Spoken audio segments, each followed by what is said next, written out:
కోయ పాట మీరు పాడారు కదా, కోయి కోయి అనేది ఇంటర్నెట్ లో కొంచెమే కనిపిస్తుంది, అంటే 1-2 బిట్సే కనిపిస్తున్నాయి. ఒకసారి మా కోసం ఈ పాట మొత్తం పాడి దాని మీనింగ్ ఒకసారి చెప్పగలుగుతారా?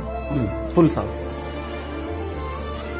కోయా రే కోయ్ కోయ్ కోయా భామారే సందమామా కోయ్ కోయ్ కోయ్ కోయ్ కోయా రే కోయ్ భామారే సందం అంటే సందమామ లాంటి అందం కలిగిన మనుషులు. అంటే ఈ పాటలో ఉన్న మీనింగ్ ఏంటంటే దేవుడు ఆకాశ పక్షులకి, భూమి మీద జంతువులకి, నీటిలో ఉన్నటువంటి ఆ జలసరాలకి నవ్వు పెట్టాల. వాటికి నవ్వు లేదు. అవి నవ్వుతే మనం ఉండం భూమి. జంతువులు నవ్వుతే, ఆకాశ పక్షులు నవ్వుతే మనం భూమి మీద. ఆడికి నవ్వు పెట్టాల. కేవలం మనిషికి మాత్రమే దేవుడు నవ్వు పెట్టాడు. ఆ నవ్వుని సాత్తనుడనేవాడు కుటుంబాల పరంగా, భార్య భర్తల ప్రకారంగా, సమాజ ప్రకారంగా మనుషులకు నవ్వు లేకుండా చేస్తాడు.